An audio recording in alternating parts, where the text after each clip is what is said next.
आज की कहानी का विषय है भगवान की इच्छा। एक आदमी मंदिर में सेवक था। उसका काम मंदिर की साफ सफाई करना था। भक्तों और श्रद्धालुओं के द्वारा दिए गए दान में से थोड़ा बहुत उसे मंदिर के पुजारी के द्वारा दे दिया जाता। इसी से उसकी गुजर बसर चल रही थी। वह अपनी जिंदगी से बहुत परेशान था, दुखी था। मंदिर में काम करते करते वह दिन भर अपनी जिंदगी को लेकर शिकायतें करता रहता था। एक दिन शिकायत करते हुए वह भगवान से बोला, भगवान, आपकी ज़िंदगी कितनी आसान है। आपको बस एक जगह आराम से खड़े रहना होता है, और मेरी ज़िंदगी को देखो, कितनी कठिन ज़िंदगी जी रहा हूँ मैं। दिन भर कड़ी मेहनत करता हूँ, तब कहीं 2 जून की रोटी नसीब हो पाती है। काश मेरी ज़िंदगी आपकी तरह होती। उसकी बातें सुनकर भगवान बोले, तुम जैसा सोच रहे हो वैसा नहीं है। मेरी जगह रहना बिल्कुल आसान नहीं है। मुझे बहुत सारी चीज़ें देखनी पड़ती हैं, बहुत सारी व्यवस्थाएं करनी पड़ती हैं, जो कि हर किसी के बस की बात नहीं है।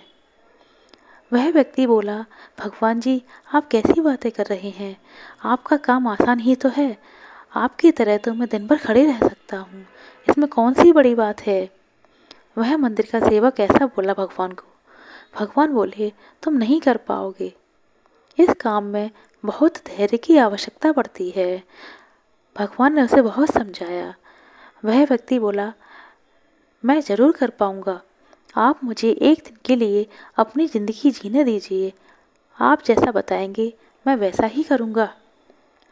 वह व्यक्ति जिद करने लगा। उसकी जिद के आगे भगवान झुक गए और बोले, ठीक है, आज पूरा दिन तुम मेरी ज़िंदगी जियो और मैं तुम्हारी ज़िंदगी जीता हूँ। लेकिन मेरी ज़िंदगी जीने के लिए तुम्हें कुछ शर्तें माननी पड़ेंगी। वह व्यक्ति बोला, भगवान जी, मैं हर शर्त मानने के लिए तैयार हूँ। ठीक है, तो ध्यान से सुनो। मंदिर में बहुत सारे लोग आएंगे और तुमसे बहुत कुछ खाएंगे। कुछ लोग तुमको अच्छा बोलेंगे और कुछ लोग तुमको बहुत बुरा बोलेंगे। तुम्हें हर किसी की बात चुपचाप एक जगह मूर्ति की तरह खड़े रहकर धैर्यपूर्वक सुननी है और उस पर कोई प्रतिक्रिया नहीं देनी है। सेवक मान गया।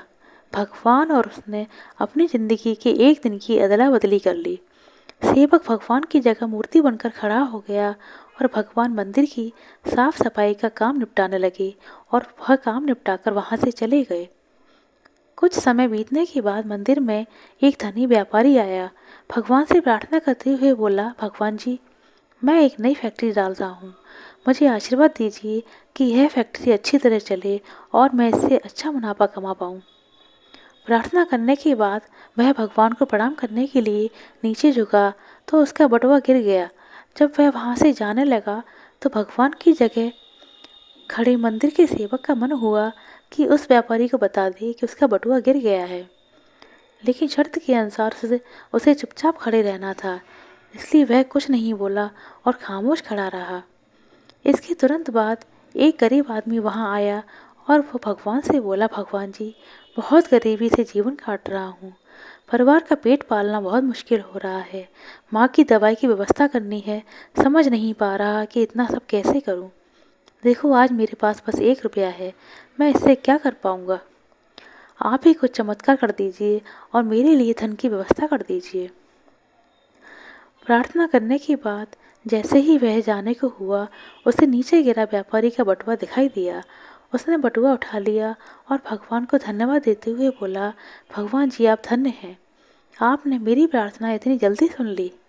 इन पैसों से मेरा परिवार कुछ दिन भोजन कर सकता है और मेरी माँ की दवाई की भी व्यवस्था हो जाएगी।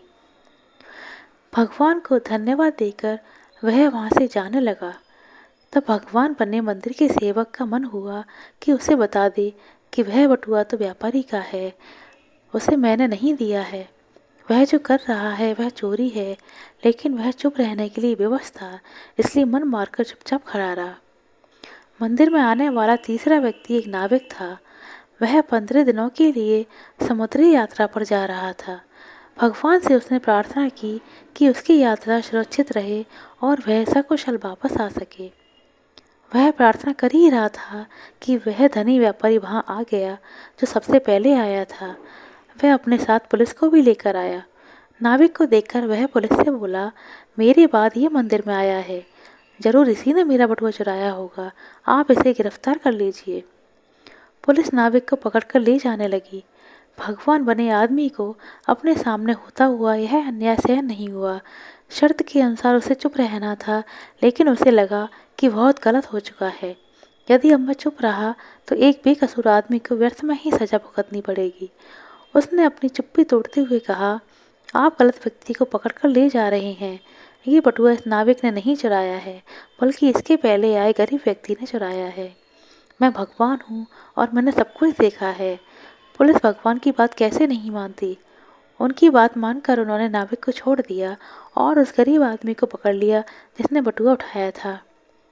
शाम को जब भगवान वापस आए तो मंदिर के सेवक ने पूरे दिन का वृतांत सुनाते हुए कहा कि मुझे गर्व है कि आज मैंने एक व्यक्ति के साथ अन्याय होने से रोका है।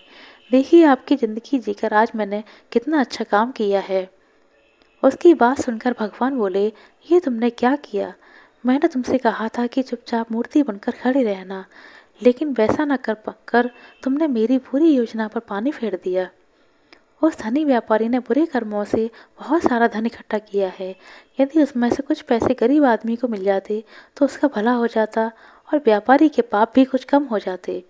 जिस नाविक को तुमने समुद्री यात्रा पर भेज दिया, अब वह कभी जीवित नहीं आएगा। समुद्र में बहुत बड़ा तूफान आने वाला है। यदि वह कुछ दिन जेल में रहता तो कम से कम बच जाता। सेवक को यह सुनकर एहसास हुआ कि वह तो बस वही देख पा रहा था जो आंखों के सामने हो रहा था। उन सबके पीछे की वास्तविकता को वह देख नहीं पा रहा था। जबकि भगवान जीवन के हर पहलू पर विचार करके अपनी योजना बनाते हैं और उसी योजना के अनुसार लोगों के जीवन को चलाते हैं। हम सब भी भगवान की योजनाओं को समझ नहीं पाते। जब हमारे साथ कुछ गलत हो रहा होता है या हमारे हिसाब से नहीं हो रहा होता है तो हम अपना धैर्य खो देते हैं और भगवान को भला बुरा कहने लगते हैं, भगवान को दोष देने लगते हैं। हम ये समझ नहीं पाते कि इन सब के पीछे भगवान की कोई ना कोई योजना छुपी हुई है। ऐसे समय में हमें भगवान पर विश्वास रखकर धैर्य धारण करने की आवश्यकता होती है। इसलिए चिंता ना करें। यदि आपकी मर्जी से कुछ नहीं हो रहा है तो इसका अर्थ है वह भगवान की मर्जी से हो रहा है, वह भगवान की इच्छा से हो रहा है।